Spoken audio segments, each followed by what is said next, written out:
দুটি আয়াত পড়ব। তারপরে আল্লাহ সুবহানাহু ওয়া তাআলা সূরা আলে ইমরান এর ভিতরে যে আয়াতগুলো নাজিল করেছেন সেগুলো আজকে তারাবিতে তেলাওয়াত করা হবে।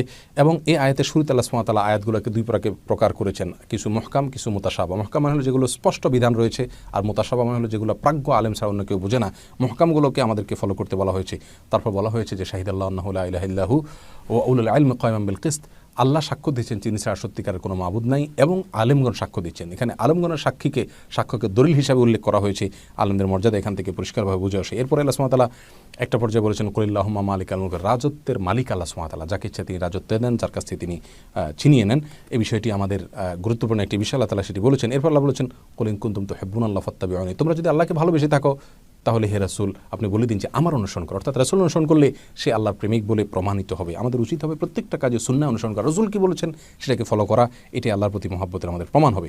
তারপর আল্লাহ সুবহানাহু ওয়া তাআলা 35 নম্বর আয়াতে যেটি বলেছেন সেটা হলো এই সূরার মূল আলোচ্য বিষয়, অর্থাৎ ইমরাতে ইমরান এর ঘটনা, ঈসা আলাইহিস সালামের নানির ঘটনা, মারিয়ামের মায়ের ঘটনা।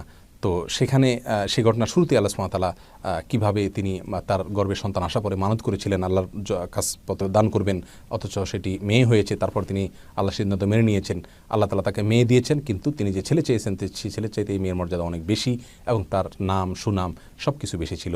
এই বিষয়ে আল্লাহ সুবহানাহু ওয়া তাআলা আলোকপাত করেছেন। প্রিয় দর্শক, এই পর্যন্ত মোটামুটি আজকের তারাবির সারসংক্ষেপ।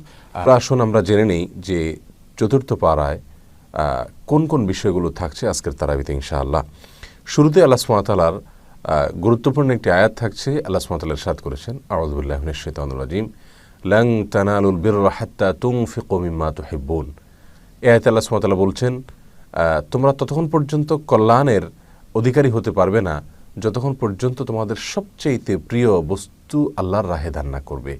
অর্থাৎ আমরা যখন দান করব, সাদাকা করব, তখন দান এবং সাদাকার ক্ষেত্রে শুধুমাত্র নিজের অপছন্দের জিনিসটাই দান করব তা নয়, বরং নিজের যে জিনিসটা প্রিয় পছন্দের সেই জিনিসটাই আমরা দান করব। একজন সাহাবী রাসূলুল্লাহ আকরাম সাল্লাল্লাহু আলাইহি সাল্লামের যুগে তিনি এই আয়াত শুনে আল্লাহ সুবহানাহু ওয়া তাআলার কাছে তার সবচেয়ে প্রিয় একটি বাগান তিনি দান করেছিলেন।